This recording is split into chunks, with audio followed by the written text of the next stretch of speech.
ஸ்ரீலிங்க புராணம் 33ஆம் பகுதி. கௌசிகன் செய்த நாம சங்கீர்த்தனம். கௌசிகன் என்னுமோர் அந்தணன் சாமகானம் செய்வதில் சமர்த்தனாக இருந்தார். அவர் ஊர் ஊராய் சென்று பகவானை துதித்து அவர் நாமத்தை இடைவிடாது ஜபித்து வந்தார்.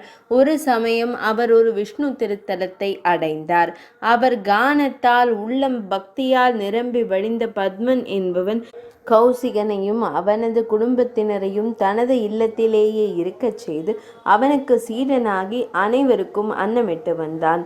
அவன் கானத்தில் பத்மனை போல் உள்ளம் பறிகொடுத்த மாலவன் என்ற வைசியன் பஜனைக்கு தீபமேற்றி கைங்கரியம் செய்து வந்தான். கௌசிகன் புகழ் அருகிலிருந்த ஊர்களிலும் பரவி கலிங்கராஜனுடைய காதுகளுக்கும் அது எட்டியது. அவன் கௌசிகனை தரிசிக்க வந்தான். அரசனை வரவேற்று உபசரித்தான் கௌசிகன். ஆனால் அரசன் தன்னை புகழ்ந்து பாட வேண்டும் என்று கூறியதால் மனவேதனைப்பட்டான் கௌசிகன். இறைவனை தவிர வேறு எவரையும் புகழ்ந்து பாடுவதில்லை என்று கூற அரசன் சினம் கொண்டான். மன்னனின் நிர்பந்தம் அதிகமாக வேறு வழியின்றி கௌசிகன் தன் நாக்கை துண்டித்து கொண்டான். சிறிது காலம் சென்ற பின் கௌசிகன் அவனது சிஷ்யர்கள் காலாகதி அடைந்து வைகுந்த வாசம் பெற்றனர். பத்மன் குபேர பதவியை பெற்றான்.